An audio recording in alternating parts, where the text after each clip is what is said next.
नमस्कार, आदाब। मैं हूं आपके साथ निखत अली। उमर खालिद, शर्जिल इमाम, गुलफिशा फातिमा, शिफाउर रहमान, ये वो नाम हैं जो पिछले 5 साल 5 महीनों से जेल में बंद है।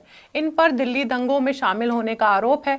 सुप्रीम कोर्ट में इन दिनों इनके जमानत की सुनवाई चल रही है, जहां फिलहाल तारीख पर तारीख दी जा रही है। लेकिन इन सुनवाइयों में जमानत रोकने के लिए जो दलीलें दी जा रही है वो आप लोगों को जानने की ज़रूरत है। गुरुवार को सुप्रीम कोर्ट में उमर खालिद, शर्जिल इमाम, गुलफिशा सबकी जमानत पर दोबारा सुनवाई हुई, जहां दिल्ली पुलिस ने हाल ही में हुए दिल्ली धमाके को उमर खालिद और शर्जिल इमाम के साथ जोड़ दिया और कोर्ट को कहा कि पढ़े लिखे आतंकवादी ज्यादा खतरनाक होते हैं।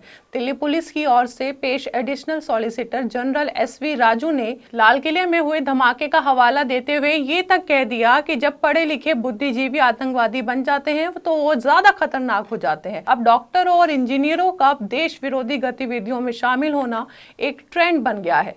दोस्तों, आपको बता दें, अभी कोर्ट में ट्रायल तक नहीं शुरू हुआ है, महज जमानत की सुनवाई हो रही है और दिल्ली धमाके के आतंकियों को दिल्ली पुलिस ने शर्जिल इमाम और उमर खालिद को जमानत नहीं दिए जाने का आधार बना दिया और 2 अलग अलग मामलों को जोड़कर ये दलील दे दी कि अगर इन्हें बेल मिल गई तो ये समाज के लिए और खतरा बनेंगे। दोस्तों, फिर से सुनिए, ये सब तब कहा गया जब आरोप अभी साबित करने के लिए कोर्ट में ट्रायल तक नहीं हुआ है। सिर्फ जमानत के लिए 5 साल 5 महीने से लेकर आज की तारीख तक उमर खालिद, शर्जिल इमाम, शिफाउर रहमान और गुलफिशा फातिमा जेल में बंद है। दोस्तों, गुलफिशा फातिमा को पिंजरा तोड़ नाम के NGO से जुड़ा हुआ बताया जाता है और गुलफिशा के साथ ही देवांगना कलिता और नताशा नरवाल भी जुड़ी हुई थी। इन तीनों पर ही दंगे भड़काने की साजिश का आरोप लगा था और गिरफ्तारी हुई। लेकिन देवांगना कलिता और नताशा नरवाल को साल 2021 में ही दिल्ली हाईकोर्ट ने जमानत दे दी थी। लेकिन गुलफिशा आज भी जेल में बंद है और जमानत के लिए तारीख पर तारीख मिल रही है। दोस्तों, फरवरी 2020 में दिल्ली के उत्तर पूर्वी इलाके में हुए दिल्ली दंगों को शायद ही कोई भूला होगा। इस दंगे की आग में 53 लोगों की मौत हुई थी, जिनमें 38 मुसलमान और 15 हिंदू थे और 700 से ज्यादा लोग घायल हुए थे। दिल्ली दंगे आज भी एक गहरे घाव की तरह हम सब के दिलों में है। ये दंगे तब शुरू हुए जब पूरे देश भर में CA/NRC के विरोध में प्रदर्शन चल रहे थे और दिल्ली के भी कई इलाकों में प्रदर्शन चल रहा था। दोस्तों, आगे की बात करें उससे पहले कपिल मिश्रा का जिक्र करते हैं। कपिल मिश्रा जो इन दिनों भाजपा से दिल्ली के मंत्री है, तो कपिल मिश्रा का जिक्र हम क्यों कर रहे हैं वो बताते हैं कि दिल्ली के कई इलाकों में प्रदर्शन चल रहा था और इन्हीं इलाकों में एक इलाका सिलमपुर भी था।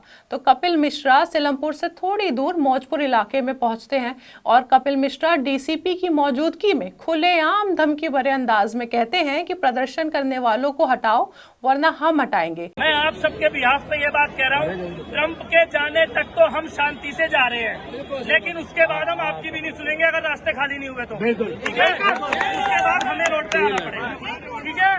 ये सब फरवरी 2020 दंगों की बात है। उन्होंने उस वक्त भड़काऊ बयानबाजी की, भड़काऊ नारे लगाए और ये सब DCP की मौजूदगी में हुआ।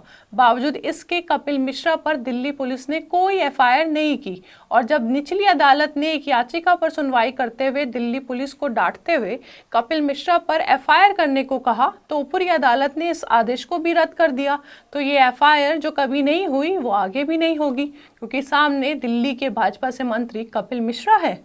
दोस्तों, उमर खालिद, शर्जिल इमाम, शिफाउर रहमान, गुलफिशा फातिमा, इन पर UAPA के तहत मामला दर्ज है और सुप्रीम कोर्ट में चल रही इनकी जमानत याचिका पर कपिल सिब्बल, अभिषेक मनु सिंघवी और सलमान खुर्शीद अपनी दलील देते हुए कई सारी बातें बताते हैं, जिसे सुनकर शायद आप भी हैरत में पड़ जाएंगे। कपिल सिब्बल ने कोर्ट में बताया 26 तारीखों पर समय की कमी के कारण मामले पर सुनवाई नहीं हो सकी।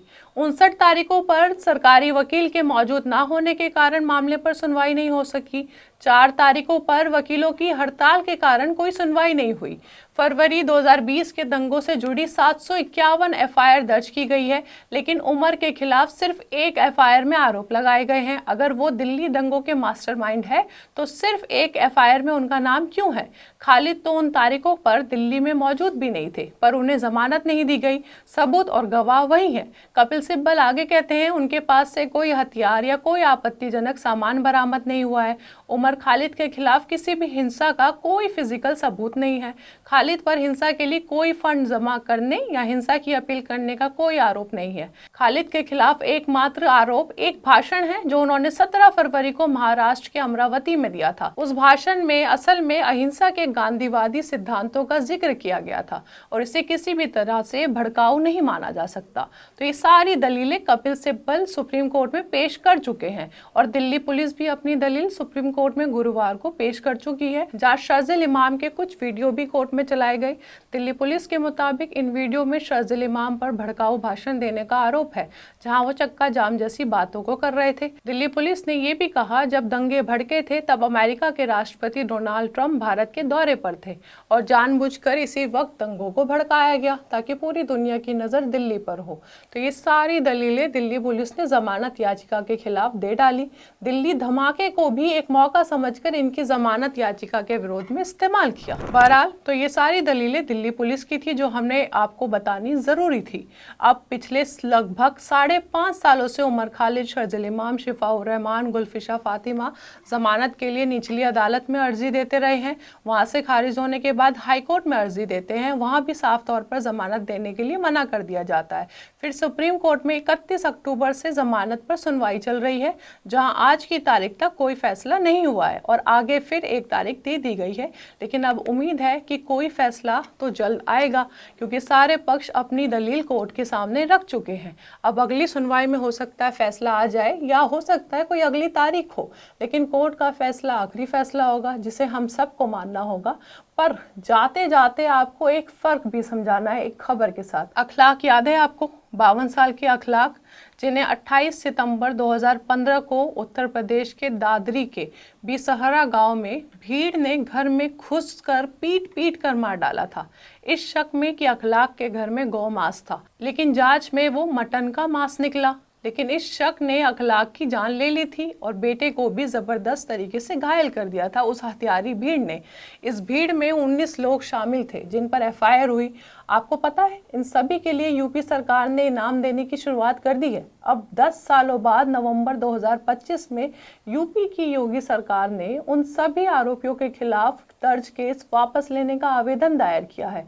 इसका मतलब क्या समझे कि अखलाक को किसी ने नहीं मारा या मरने वाले की जान की कोई कीमत नहीं थी जिसे न्याय तक नहीं मिल पाएगा। अब आप क्या फर्क समझे इन खबरों से? अपनी राय हमें कमेंट बॉक्स में बताइए। हमारे चैनल आर्टिकल 19 इंडिया को सब्सक्राइब कीजिए और बेल आइकॉन को प्रेस कीजिए ताकि हमसे आने वाली हर खबर आपके पास फौरन पहुंचे। अब इजाज़त दीजिए, बहुत बहुत शुक्रिया।